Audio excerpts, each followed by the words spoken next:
हाँ, मैंने इसके पहले दो दो कैरेक्टरिस्टिक बताए थे रेन्यूएबल एनर्जी सोर्सेज के। इसके सबसे दो इंपॉर्टेंट, इनएग्जॉस्टेबल होता है और दूसरा होता है कैन बी, मतलब उसको फिर से हम रीयूज कर सकते हैं, ठीक है, तो उसको बोलते हैं कैन बी रिप्लेसेबल, ठीक है, ठीक है, तो ये लिख लो, ठीक है। इनएग्जॉस्टेबल है, हाँ, नॉन पॉल्यूशन कॉजिंग भी होता है, ठीक है, नॉन पॉल्यूशन, ये सारे उसके कैरेक्टरिस्टिक है, लेकिन मेन कैरेक्टरिस्टिक कैसे आइडेंटिफाई करोगे रिन्यूएबल एनर्जी सोर्सेज है, नॉन एग्जॉस्टिव है, ठीक है। पहले बात तो इनएग्जॉस्टिबल होगा, ठीक है,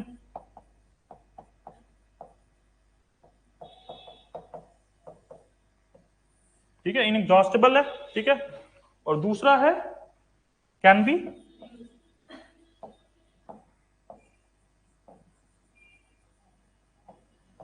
ठीक है, क्लियर है, कोई दिक्कत नहीं।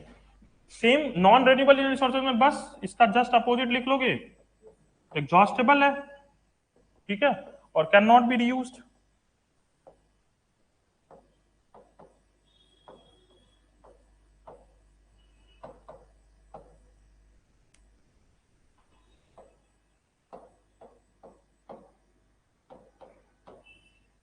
इसका उल्टा लिख लो जस्ट, ठीक है। अब एग्जांपल दो मुझे, इसमें रेन्यूएबल एनर्जी सोर्सेज की क्या क्या हो सकते हैं, सोलर, विंड, बायोमास, हाँ, क्या, मिनरल्स, मिनरल्स इसमें इसमें नहीं आएंगे ना, मिनरल्स उसमें आएंगे नॉन रिन्यूएबल एनर्जी सोर्सेज में, ठीक है, मिनरल्स उस वाले सेक्शंस में आएंगे, ठीक है। फॉसिल्स फ्यूल जो होते हैं ना उसी से सारी चीज एक्सट्रैक्ट होते हैं, ठीक है। बायोमास हो गया, उसके बाद क्या आएगा, nuclear energy,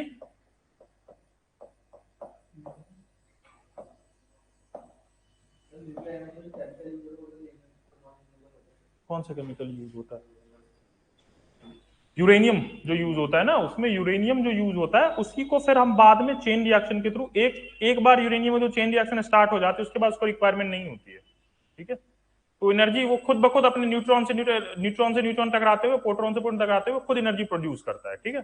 so one time वो चेन रिएक्शन स्टार्ट करने के लिए रिक्वायरमेंट उसके बाद नहीं होती है, ठीक है। और ये न्यूक्लियर एनर्जी है, ठीक है। अब ये बताओ न्यूक्लियर एनर्जी जो है वो क्लीन फ्यूल है या नहीं है, नहीं है क्लीन, क्लीन है, इसलिए क्लीन है। देखो न्यूक्लियर एनर्जी में क्या होता है ना कि जब तक रेडिएशन स्टार्ट नहीं हुई है, ठीक है, रेडिएशन जो है ये बहुत बड़ा फैक्टर है, ये रेडिएशन पॉल्यूशन भी बोलते हैं लोग इसको, ठीक है।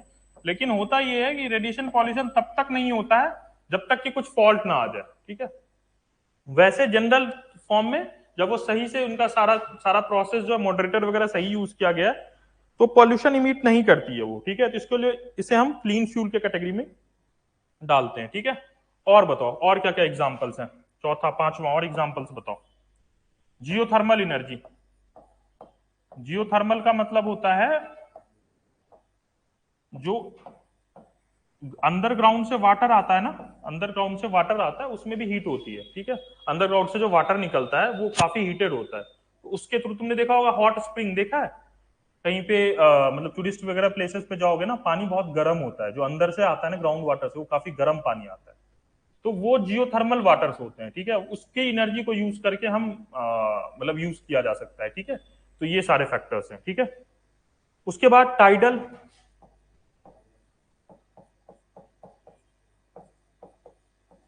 ठीक है, क्लियर है टाइडल एनर्जी का कॉन्सेप्ट। अभी देखो ये सारे मैं एक्सप्लेन करूंगा अच्छे से, ठीक है। अभी पहले लिख लो एग्जांपल्स हैं, ठीक है। और नॉन रिन्यूएबल एनर्जी में क्या आएगा, नॉन रिन्यूएबल एनर्जी में आएगा तुम्हारा फॉसिल्स, फॉसल फ्यूल,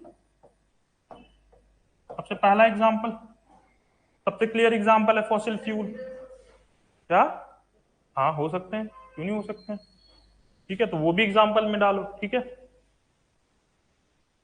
लिख लिया, हाँ, हाँ मुश्किल तो है, यूरेनियम को हैंडल करना बड़ा मुश्किल है, बट उसको हैंडल किया तभी तो अब न्यूक्लियर इतनी ज्यादा एनर्जी प्रोड्यूस हो रही है न्यूक्लियर एनर्जी के थ्रू। लेकिन वो है ना कि ये सारी एनर्जी जो, हाँ इंडिया बहुत कम, इंडिया का जस्ट न्यूक्लियर एनर्जी का जो शेयर है इंडिया की एनर्जी में वो 2% का आसपास, हाँ जस्ट 2% है, ठीक है। लेकिन वही है ना कि हम इस पे काम कर रहे हैं कि इसको और इम्प्रूव किया जाए, लेकिन वही है इनके लिए लैंड, जैसे अभी कुछ दिन पहले महाराष्ट्र में हुआ था, ठीक है, तो वहां पे न्यूक्लियर एनर्जी साइट बननी थी, तो वहां पे लोगों ने हंगामा खड़ा कर दिया कि हम अपनी जमीन नहीं देंगे, यहाँ पे रेडिएशन निकलेगा, हमें दिक्कत हो जाएगी। तो इसीलिए लोगों ने जमीन देना एक्सेप्ट नहीं किया, तो कैसे हम न्यूक्लियर एनर्जी में आगे बढ़ेंगे, ठीक है। तो ये सारे फैक्टर्स हैं, ठीक है, क्लियर है। अभी लिखो थोड़ा सा।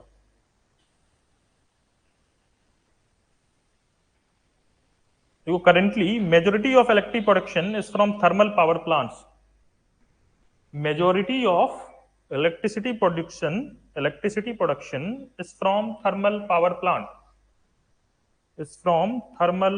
plant, but due to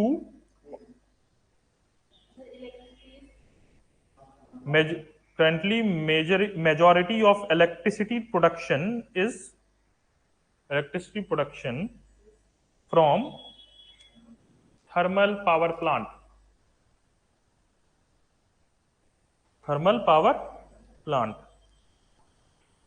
but due to over dependency on coal,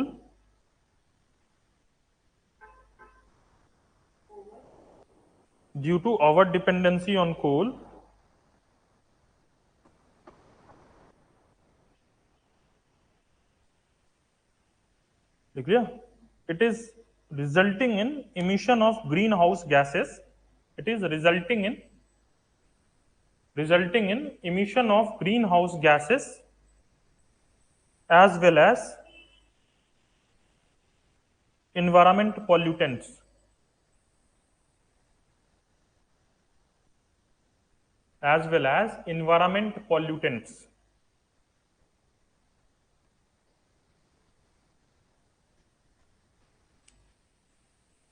Clear? To overcome this impact,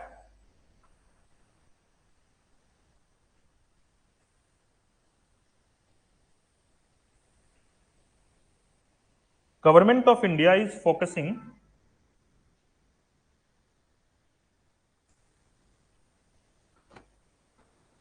on green power production.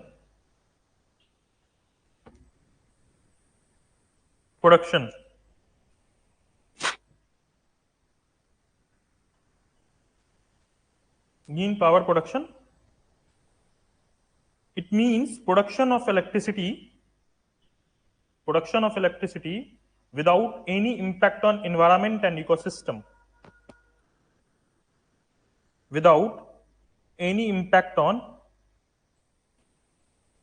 environment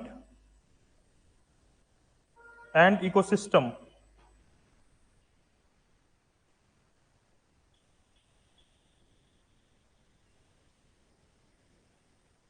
ठीक है, ठीक है। अभी देखो फॉसिल फ्यूल्स जो होते हैं, ठीक है, अभी थोड़ा इसको समझ लेते हैं।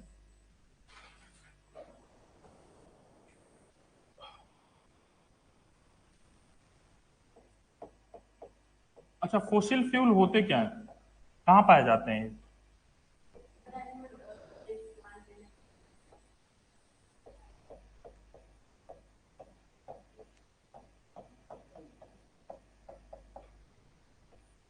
ठीक है, देखो इसके फॉसिल फ्यूल में सबसे पहले 3 टाइप में इसको हम क्लासिफाई कर लेते हैं, ठीक है। पहला है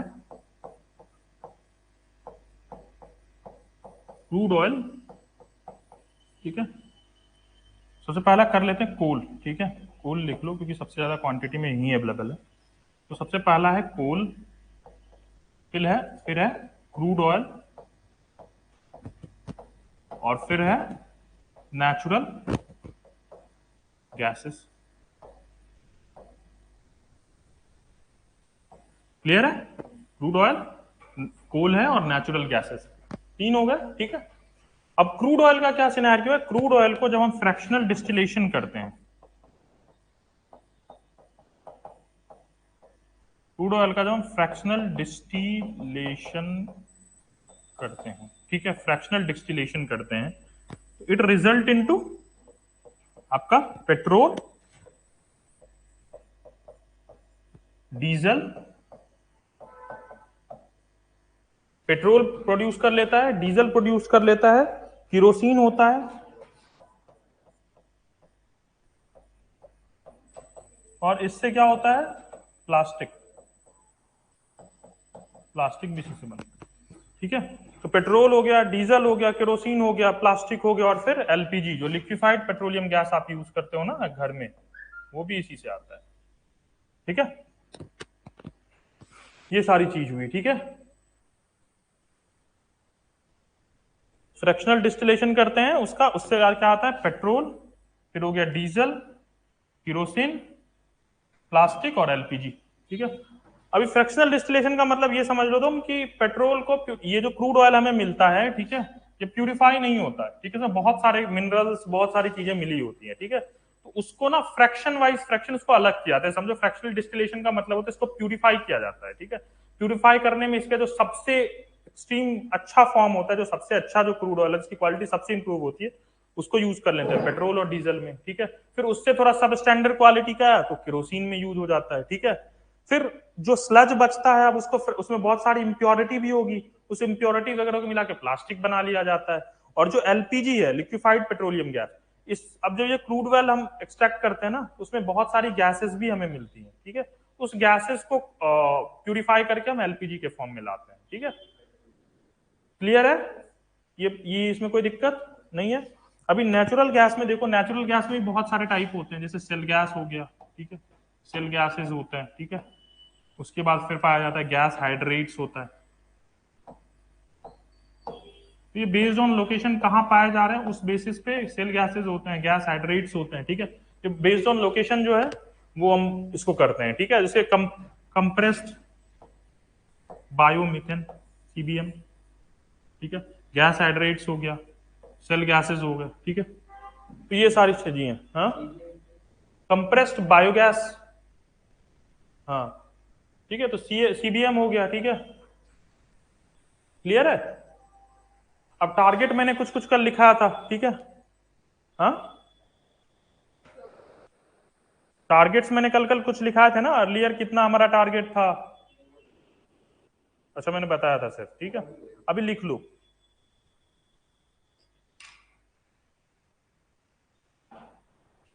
उसका मतलब है कंप्रेस्ड बायोमीथेन, ठीक है, सीबीएम मीथेन, हाँ बायोमीथेन, ठीक है। बायोगैस का ही फॉर्म होता है बाद में जाके, हाँ बायोमीथेन।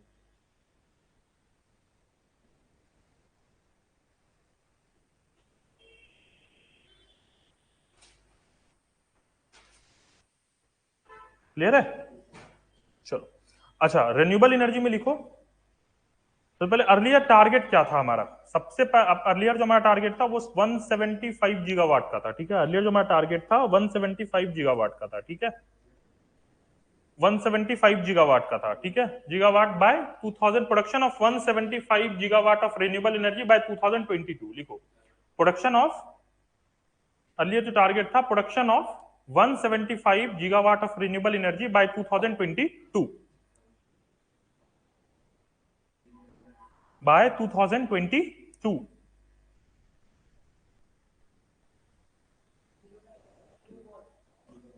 2022, इसमें लिखो in which 100 gigawatt is to be produced by solar energy,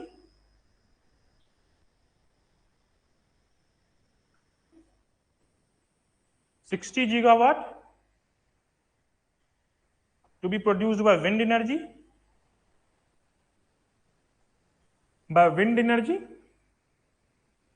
10 gigawatt is to be produced by biomass energy,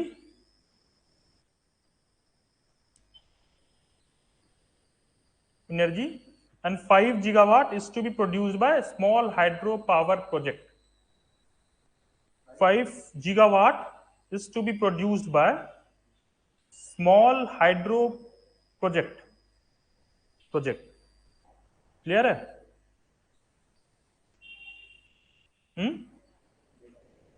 ठीक है।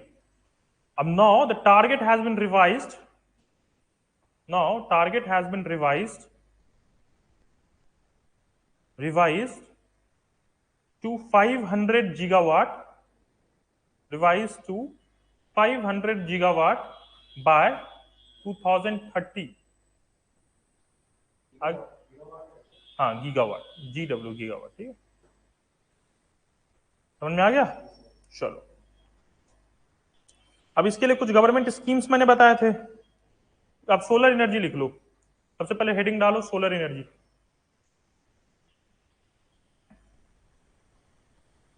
अब सोलर एनर्जी का क्या होता है कि हार्नेस जो हम करते हैं उसमें तीन फॉर्म होता है, ठीक है। सोलर एनर्जी को कैसे हम हार्नेस करते हैं, उसके तीन फॉर्म होते हैं। एक तो हीट एनर्जी, क्या हुआ? अब देखो सोलर एनर्जी में तीन फॉर्म होते हैं हार्नेस करने के, ठीक है।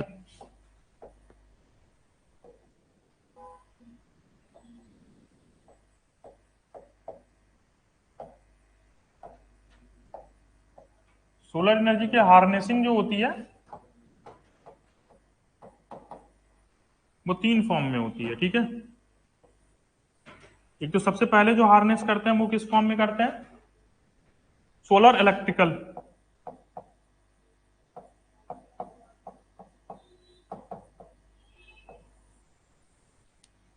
सोलर इलेक्ट्रिकल के फॉर्म में करते हैं, ठीक है। सेकंड जो हम हार्नेस करते हैं उसको सोलर हीट एनर्जी के फॉर्म में करते हैं।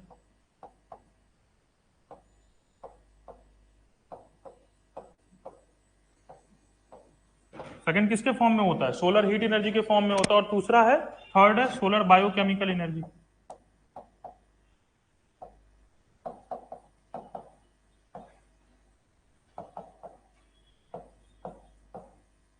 अब एग्जांपल्स दो मुझे, सोलर इलेक्ट्रिकल में कैसे यूज होता है बताओ।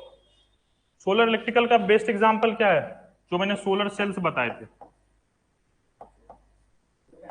सोलर पैनल्स, ठीक है। सोलर, और या तो फिर सोलर सेल्स हो गए, या फिर अभी कॉन्सेप्ट है फोटोवोल्टिक सेल का।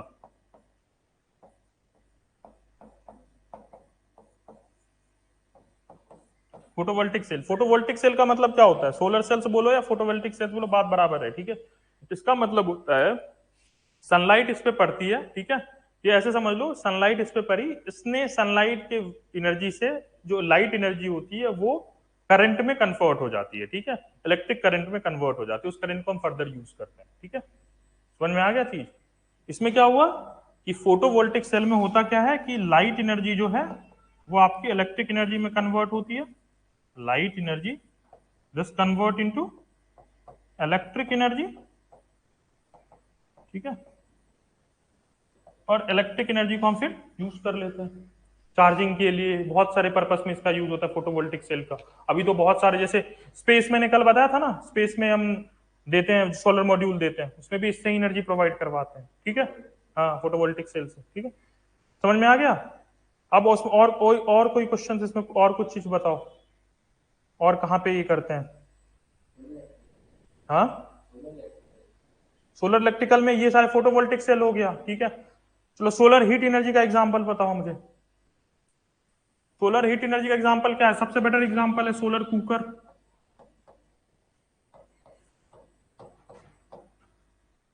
इसमें खाना बनाते हैं सनलाइट में। दूसरा क्या है? Solar water heater.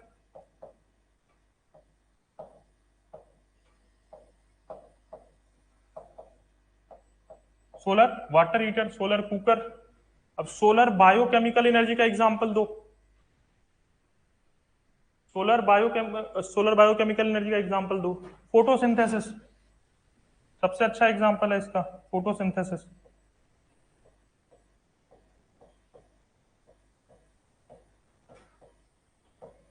क्लियर है? कोई दिक्कत इसमें? सोलर इलेक्ट्रिकल में सोलर सेल्स जो होते हैं, सोलर सेल्स का मतलब है फोटोवोल्टिक सेल। फोटोवोल्टिक सेल में क्या होता है कि एक तुम्हारा सोलर पैनल होता है, ठीक है। सोलर पैनल में ये सारे सेमीकंडक्टर्स होते हैं, ठीक है। सेमीकंडक्टर्स होते हैं, और ये सेमीकंडक्टर्स में होता क्या है कि जनरली जब इस पे लाइट फॉल होती है तो ये जो है लाइट एनर्जी को इलेक्ट्रिकल एनर्जी में कन्वर्ट कर देता है, ठीक है। लाइट एनर्जी के सेल्स का काम इतना है कि लाइट एनर्जी को इलेक्ट्रिकल एनर्जी में कन्वर्ट कर देता है। तो इलेक्ट्रिकल एनर्जी और इलेक्ट्रिक एनर्जी को हम क्या करते हैं कि चार्ज करने में आपको यूज करना है, किसी को एनर्जी देने में यूज करना है, वो आप करो, ठीक है। जो भी काम में, जो भी पर्पस में आपको यूज करना है उसका काम करो, उसका उसका यूज करो। अब इसे सोलर हीट एनर्जी है, ठीक है। इसका पर्पस क्या है? सोलर हीट एनर्जी का मतलब है कि सोलर एनर्जी को हमने लिया, उसको हीट एनर्जी में कन्वर्ट किया। हीट एनर्जी क्या किया हमने? खाना बना लिया, कुकिंग के पर्पस में यूज कर लिया। वाटर, पानी को गर्म कर लिया, समझ में? अब जैसे ये पानी को गर्म कर लिया, वाटर हीटर हो गया, ठीक है। अब इस वाटर हीटर से हमने क्या किया, टरबाइन को रोटेट किया, टरबाइन को रोटेट किया, ठीक है। थर्मल जैसे सोलर पावर प्लांट होता है ना, उसमें यही करते हैं, वाटर को हीट किया यहाँ से सोलर एनर्जी से, वाटर हीट की, टरबाइन को रोटेट किया। अब टरबाइन को रोटेट किया, उससे क्या हो गया, इलेक्ट्रिसिटी मिल गई हमें। आई बात समझ में, कैसे इसको यूज किया जाता है? चीजें क्लियर है, कोई दिक्कत नहीं? चलो, सोलर बायोकेमिकल से फोटोसिंथेसिस भी मुझे समझाना पड़ेगा, it is explain to you ना, ठीक है। तो फोटोसिंथेसिस, ये एग्जांपल्स नोट कर लो, ठीक है। लिख लिया पूरा? अभी इसमें लिखो, एक पॉइंट लिख लो, एक फैक्चुअल पॉइंट है। इंडिया लार्जेस्ट सोलर कुकर जो है वो सिड्डी टेम्पल में स्टैब्लिश किया गया, ठीक है। सोलर कुकर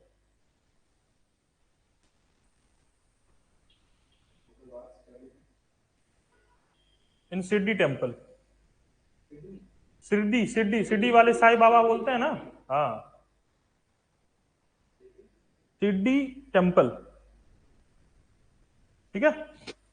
चलो, अभी लिखो, एक अभी जो मैंने बताया ना, ये वाला सोलर वाटर हीटर, ठीक है। तो इसमें मैंने कहा सोलर पावर प्लांट बनता है, सोलर थर्मल प्लांट बोलते हैं उसको।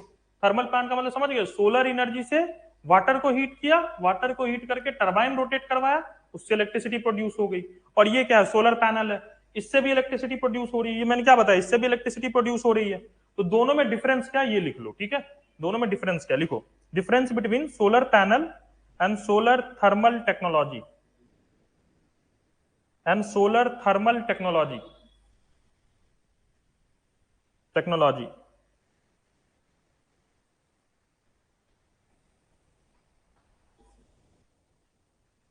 because in solar panel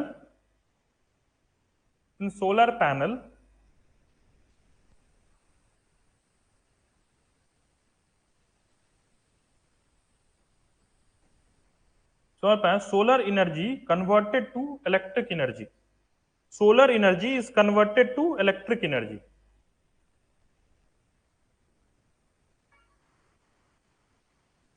while in solar thermal technology, solar energy is converted to heat energy, energy is converted to heat energy,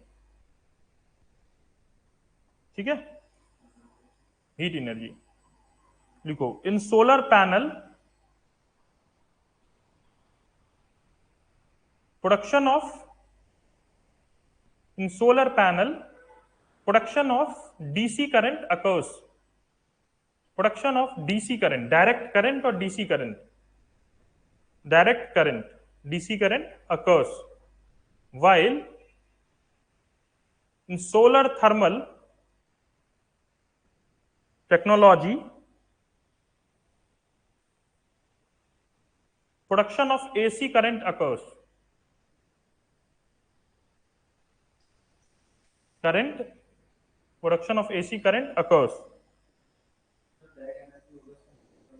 इसमें क्या, एसी करंट का मतलब होता है ऐसी करंट जो तुम सीधा घर में यूज करते हो। डीसी करंट का मतलब जो बैटरी बैटरी में करंट आती है ना, ठीक है, जो बैटरी बैटरी में करंट आती है उसको डीसी करंट बोलते हैं। और ये करंट जो देख रहे हो जिससे ये सारी लाइट वाइट जल रही है, एसी करंट होती है, ठीक है।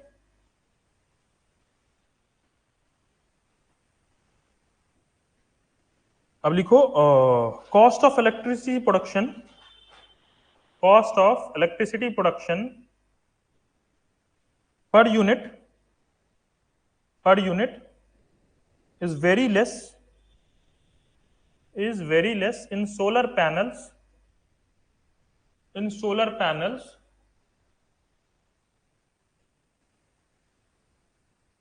as compared to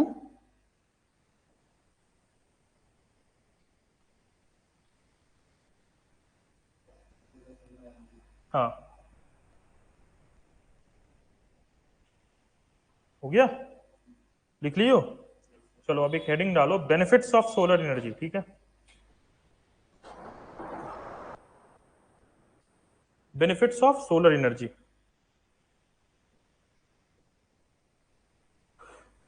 benefits of solar energy, it it is free, continuously available. It is free, continuously available energy source. Clear? More, it leads to more decentralization of power. Decentralization of power, अभी मैं इसको explain करता हूं इस point को, ठीक है। Decentralization of power, decentralization of power, it leads to more decentralization of power, ठीक है, लिख लिया। देखो सोलर एनर्जी प्रोडक्शन, देखो ऐसे विथ इंक्रीज इन सोलर, आगे लगा दो with increase in solar energy production, with increase in solar energy production, the level of CO2 decreases. Pollution वाला जो एस्पेक्ट है वो है, देखो इंडिया इज अ सब ट्रॉपिकल कंट्री,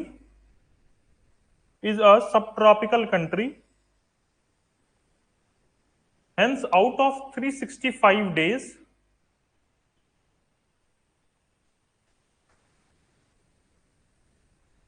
of 365 days, निका, hence out of 365 days 300 days sunlight available, hence out of 365 days 300 days of sunlight is available, 300 days of sunlight is available, hence it is one of the most sunshine countries in the world.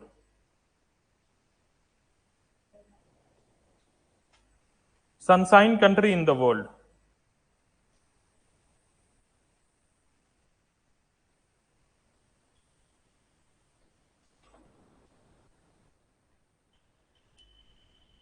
Country in the world, ठीक है। Limitations लिखो, इसके limitations क्या क्या है solar energy के। Limitations already मैंने लिखा दिया, बट डिक्टेट करवा दे रहा हूं, ठीक है। लिखो lack of technology, lack of technological upgradation लिखो, lack of technological upgradation, lack of technological upgradation, high initial upfront cost, high initial upfront cost, upfront cost, UPFRONT, upfront cost. Third, seasonal impacts, इसमें dash दे के लिख लो, बगल में hyphen दे के लिख लो। Continuous power production is not possible because of seasonal impact, continuous power production is not possible, ठीक है। हाँ, continuous power production is not possible. चौथा लिखो, maintenance and operation cost is high, maintenance and operation cost is high. उसको पांचवा लिखो, acquisition of land, problem in acquisition of land, ठीक है, problem in acquisition of land, ठीक है, लिखो problem in acquisition of land.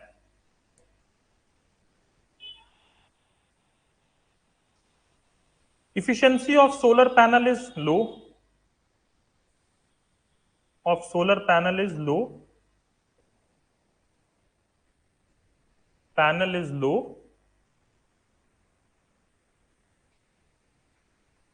सातवां लिखो स्टोरेज इश्यूज,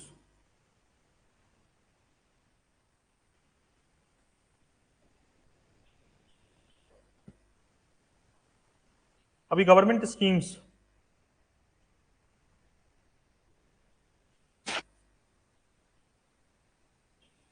गवर्नमेंट स्कीम्स में कल मैंने बताया था,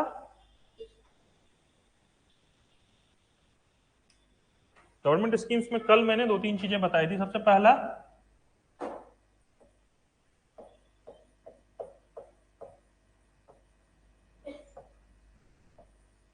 इसमें मैंने क्या बताया था, नेशनल सोलर मिशन सबसे पहले बताया था ना, नेशनल सोलर मिशन। अब नेशनल सोलर मिशन में क्या है, दो पॉइंट है। एक तो लैंड बेस सोलर एनर्जी होगी, एक लैंड पे मैंने बताया था कि हम सोलर पैनल जो है लैंड पे खड़ा करेंगे, ठीक है, और उसके थ्रू हमें एनर्जी मिलेगी, तो लैंड बेस्ड हो गया, ठीक है। दूसरा मैंने क्या बताया था, रूफटॉप, कि छत के ऊपर में इंस्टॉल करेंगे, ठीक है, रूफटॉप पे, ठीक है।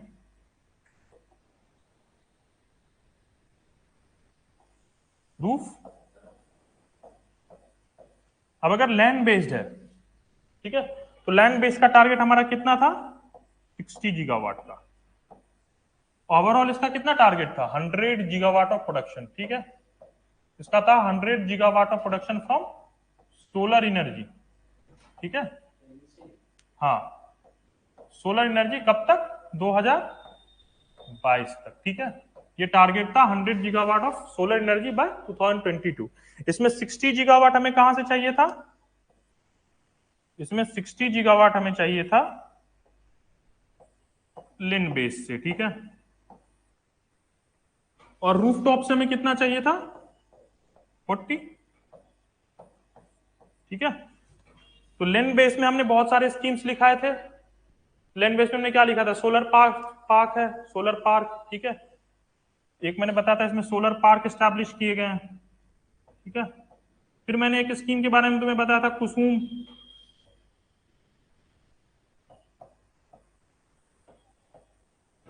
कुसुम के बारे में मैंने बताया था, ठीक है। उसके बाद और क्या स्कीम्स इसके अंदर में लिए गए हैं, सोलर पार्क हो गया, ये हो गया, और क्या स्कीम्स लिए गए हैं इसके अंदर में, इसके अंदर में तीसरा स्कीम लिया गया इंटरनेशनल सोलर अलायंस, ISA। ये सब चीजें मैं एक्सप्लेन करूंगा अभी, ठीक है। इंटरनेशनल सोलर अलायंस हो गया, ठीक है। तो ये ब्रॉड टारगेट है। रूफ टॉप में मैंने क्या बताया था, सृष्टि,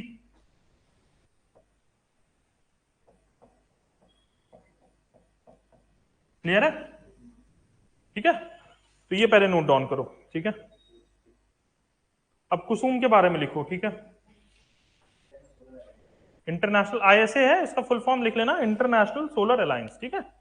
डन है, चलो आगे। हाँ, कुसुम के बारे में लिखो।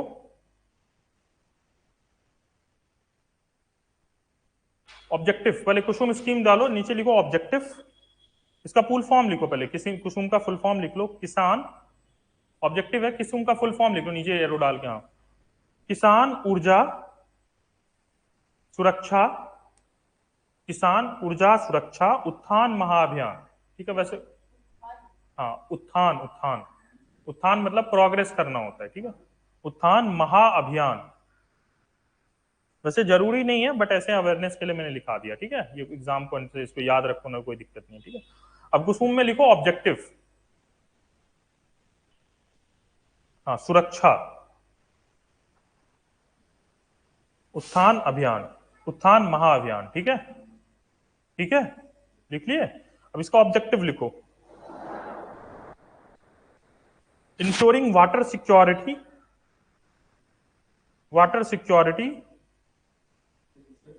Ensuring, ensuring water security and energy security to farmers. क्या, क्यों क्यों स्टार्ट किया गया कुसुम को, कुसुम का रीजन ये था कि हम हर फार्मर को, मैंने कल इसका ऑब्जेक्टिव भी बताया था, ठीक है, कि क्या है कैसे है, ठीक है। Water security and energy security. अब इसमें वाटर सिक्योरिटी का क्या गेम है कि फार्मर, पहले मैंने बताया था पंप यूज करते थे, वो इलेक्ट्रिसिटी लेते थे वहां से, उसको यूज करते थे, इलेक्ट्रिसिटी जो है वो पावर कंजम्पशन उससे ज्यादा बढ़ता था, और इनको फ्री में पावर देते थे, डिस्कॉम वालों को लॉस लगता था। इस, और दूसरी बात थी, इनको पावर देना जरूरी भी था, क्योंकि इनको इरिगेशन के लिए जब इनको पानी मिलेगा तभी तो फसल होगी, इसीलिए वाटर सिक्योरिटी जरूरी थी। और उसके साथ साथ एनर्जी सिक्योरिटी भी जरूरी थी, क्योंकि जब एनर्जी होगा, जब पंप चलेगा तभी तो वाटर एक्सट्रैक्ट कर पाएंगे ये, ठीक है। एनर्जी सिक्योरिटी, इन दोनों के लिए इस स्कीम को लॉन्च किया गया, ठीक है। अब इन इसमें क्या किया गया, मैंने तो कल बताया भी था, इसमें इनको 7.5 वाट के एग्रीकल्चर पंप दे दिए गए, ठीक है। उस पंप से पहले जो ये पंप लगाते थे ना, वो इलेक्ट्रिसिटी पे चलते थे, इलेक्ट्रिसिटी वहां ग्रिड से लाते थे ये लोग, डिस्ट्रीब्यूटर से लेते थे। हमारे घर में इलेक्ट्रिसिटी आती है, किसान को क्या देखते थे, वहीं तार फंसा देते थे और उससे अपना पंप चलाते थे। लेकिन अब ना गवर्नमेंट ने क्या बोला इनको कि काम कीजिए आप लोग, ये सोलर पावर्ड जो है ये यूज कीजिए, क्योंकि मोस्टली जो एग्रीकल्चर जो होता है, जो किसान करते हैं, जो पानी लगाते हैं वो दिन के टाइम में लगाते हैं। तो सोलर पावर्ड जो है, सोलर पावर्ड मोटर इनको दिया गया, ठीक है, कि सोलर पावर्ड मोटर लीजिए और अपने ही खेत में ना, जहां पे आप ये कर रहे हैं, अपने ही खेत में सोलर पैनल इंस्टॉल कीजिए। ठीक है, सोलर पैनल से इसको एनर्जी मिलेगी, इसको इलेक्ट्रिसिटी मिलेगी और इससे मोटर चलेगा, आपको पानी मिल जाएगा। उससे हुआ क्या कि जो पॉल्यूशन भी कम हो गया, कि पहले इलेक्ट्रिसिटी ज्यादा रिक्वायरमेंट होती थी, लोड भी कम हो गया इलेक्ट्रिस्कॉम पे। पहले क्या होता था, फार्मर बहुत ज्यादा यूज करते थे ना, गांव वगैरह में तुम देखोगे कि वहां पे जो अमाउंट होता है ना, जो फिक्स लाइन होती है, ठीक है, उससे ज्यादा एनर्जी नहीं मिलती। अब जैसे होता ही है शाम के टाइम में, तुम देखो जब बहुत ज्यादा हीटर्स चलने लगते होंगे, फ्यूज उड़ जाता था, लोड बहुत बढ़ जाता था, तो लाइट कट जाती थी। ठीक है, फार्मर जब बहुत ज्यादा यूज करने लगते तो उस टाइम पे क्या होता था, जो रूरल हाउस होल्ड्स हैं, जो रेसिडेंशियल हाउस होल्ड्स हैं, उनको इलेक्ट्रिसिटी कम मिलती थी, क्योंकि एक सिस्टम फिक्स है रूरल हाउस होल्ड का, उस पर आप बहुत ज्यादा लोड बढ़ा दोगे तो ऑब्वियस सी बात है वो काम करना कम कर देगा, बंद कर देगा। ठीक है, तो इस रीजन से होता यह था कि एक्सपेक्ट किया जाता था कि 100 किलोवाट का, मान लो 100 किलोवाट का लोड है और ये आ जाता था 300 किलोवाट का। तो जिस सिस्टम से, अगर मान लो किसी सिस्टम की कैपेसिटी 100 किलोवाट की, आप उसमें 300 किलोवाट दोगे तो ऑब्वियस सी बात है वो काम नहीं करेगा। तो यही होता था। और इस तरह से फार्मर के, जब फार्मर बहुत ज्यादा एग्रीकल्चर में यूज करने लगे पंपिंग के लिए, तो ग्राउंड वाटर भी बहुत एक्सट्रैक्ट होता था। एक तो पहला ये था। दूसरी बात ये थी कि लोड बहुत बढ़ जाता था, लोड बहुत बढ़ जाता था, उसके रीजन से क्या होता था कि आप जो रेसिडेंशियल हाउस होल्ड है उनको दिक्कत होती थी, टीवी नहीं चल पाता था, फ्रिज नहीं चल पाता, ये सारी चीजें नहीं हो पाती थी। तो एक ये फैक्टर है। तो अब तो इनका लोड ही डिस्कनेक्ट हो गया उधर से, कि भाई तुम्हें लेना ही नहीं उधर से, अपने फील्ड में लगाओ सोलर पैनल्स और उस बेसिस पे हम क्या करेंगे, मतलब अपने फील्ड पे लगाओ, वहां से करंट प्रोड्यूस, इलेक्ट्रिसिटी प्रोड्यूस करो, उससे अपना मोटर चला लो। ठीक है, क्लियर है, समझ में आ गया? तो दैट इज द थिंग। ठीक है, ये हुआ, सोलर पावर्ड मोटर दिया गया। दूसरा इन्होंने ये बोला कि ठीक है भाई, अब अगर मान लो तुमने ज्यादा प्रोड्यूस कर ली, मोटर जितना चलना चाहिए उससे ज्यादा प्रोड्यूस कर रहे हो तुम क्या करो कि डिस्कॉम्स वाले जो हैं, जो डिस्ट्रीब्यूशन कंपनी है, डिस्कॉम्स जो हैं उनको सेल करो, डिस्कॉम्स को सेल करो। डिस्कॉम्स खरीदेंगे, आपको पैसा मिलेगा, तो पैसा मिलेगा, उससे क्या होगा, फार्मर की इनकम बढ़ेगी। अभी फार्मर को इनकम किस चीज से हो रहा है, सिर्फ क्रॉप से हो रहा है। तो क्रॉप में भी क्या, सीजनल क्रॉपिंग है हमारे यहाँ पे, मानसून आती, इस बार मानसून अच्छी है, उस बार सही होगा, इस बार नहीं होगा, उस बार खराब होता है। अगर इस सोर्स से इनकम मिलने लगा तो इनकी साइड इनकम हो गई। अपने, अगर मान लो उनका कोई बैरन लैंड है जिसपे उन्होंने उस टाइम पे क्रॉप नहीं लगाया, ये सोलर पैनल इंस्टॉल कर दो, वहां से अपना एनर्जी, अपना पैसा बनाओ, उस फार्मर का जो इनकम था वो भी बढ़ने लगा, सप्लीमेंट हो गया। तो इसके क्या, ये बेनिफिट है, फार्मर का इनकम भी एनहांस कर दिया। तो these are the benefits of Kusum schemes. ठीक है, और क्या पर्पस है ये तुमने देख लिया। ठीक है, हाँ, तो अभी इसके बारे में थोड़ा सा पॉइंट नोट कर लो। ठीक है, इसके 3 कंपोनेंट, क्योंकि थोड़ा फ्लैगशिप स्कीम है तो इसके बारे में पूछ लेंगे तुमसे। ठीक है, हाँ, एनर्जी सिक्योरिटी लिख लिया। अब लिखो, under this Kusum scheme there are 3 components. Kusum scheme components, component A, components, component A जो है that is 10,000 megawatt of 10,000 megawatt of decentralized ground mounted,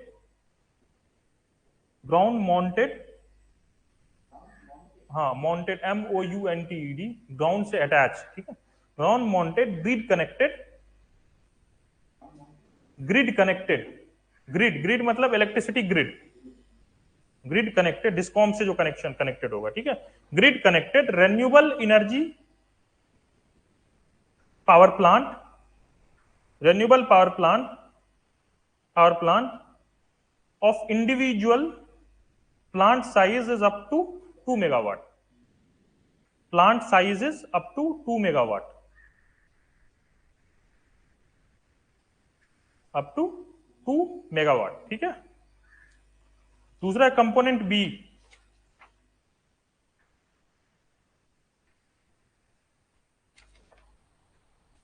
component ए में एक पॉइंट नोट डाउन कर लो बगल में, farmer will be provided 60,000 per year, farmer will be provided 60,000 per year, 4,000 per year for installing this, हाँ, 60,000 per month नहीं, per year, for installing solar panels. ठीक है, component B लिखो,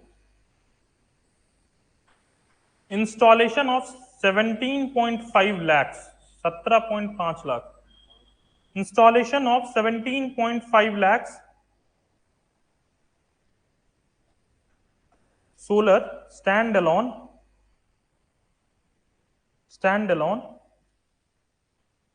pump set of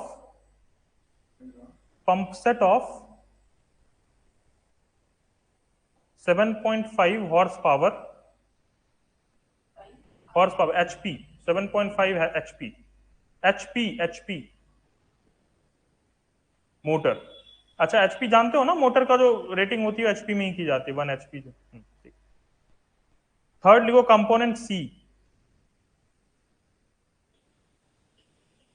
solarization of 10 lakh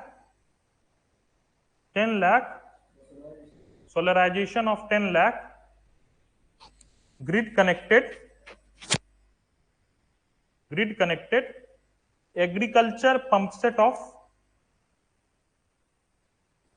of capacity up to 7.5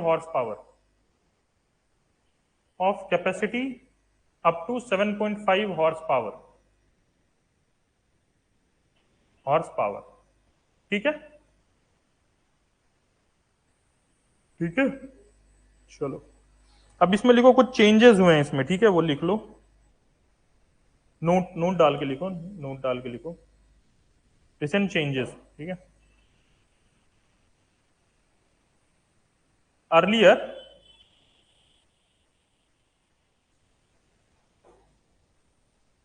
pump set were established on barren agriculture land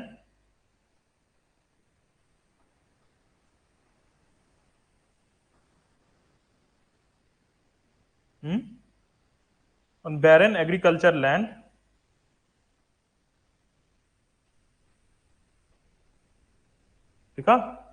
Now government of India has given permission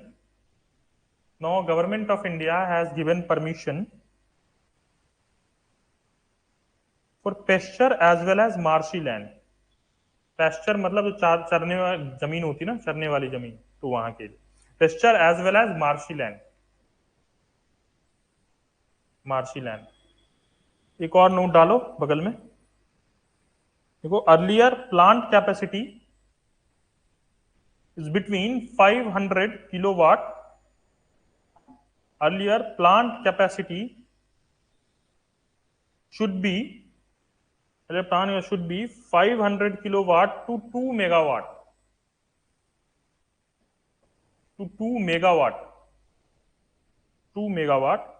but now below 500 kilowatt solar plant can be established, below 500 kilowatt solar plant can be established, this is to support small farmer। इसका मतलब ये है, पहले बोला गया था कि भाई जो 500 किलोवाट से ज्यादा है ना, ये आपको प्रोड्यूस करना पड़ेगा अप टू 2 मेगावाट तक, ठीक है, मतलब फार्मर को किसी भी हालत में इनके बीच में प्रोड्यूस करना है, ठीक है, 500 किलोवाट से 2 मेगावाट में। अब होता ये था इंडिया में क्या है कि लैंड जो है बहुत फ्रेगमेंटेड है, बहुत छोटे छोटे जमीन के टुकड़े हैं, ठीक है, तो 500 किलोवाट कर ही नहीं पाते थे ये लोग, ठीक है, बहुत स्मॉल फार्मर्स वगैरह जो है उनसे होता ही नहीं था प्रोडक्शन। तो गवर्नमेंट ने क्या बोला कि भाई ठीक है 500 किलोवाट से कम भी अगर आप 100 किलोवाट भी कर रहे हो ना चलेगा, कोई दिक्कत नहीं, ठीक है, आपको जितना करना है आप उतना करो, ठीक है। पहले ये था कि कम से कम 500 किलोवाट आपको करना है, उससे कम नहीं करना है। आप बोल दिया कि ठीक है 500 किलोवाट से कम भी हो रहा है चलेगा, कोई दिक्कत नहीं, 100 किलोवाट भी चलेगा, ठीक है। आगे बात समझ में, चलो तो अभी यहां तक रहने देते हैं, आज क्या और करना है? हाँ चलो ठीक है, आज यहीं तक रखते हैं, ठीक है, और नेक्स्ट क्लास में करेंगे, ठीक है। एक क्लास डाउट का रख लेना, ठीक है, जो भी दिक्कत आएगी वो करते हैं, ठीक है।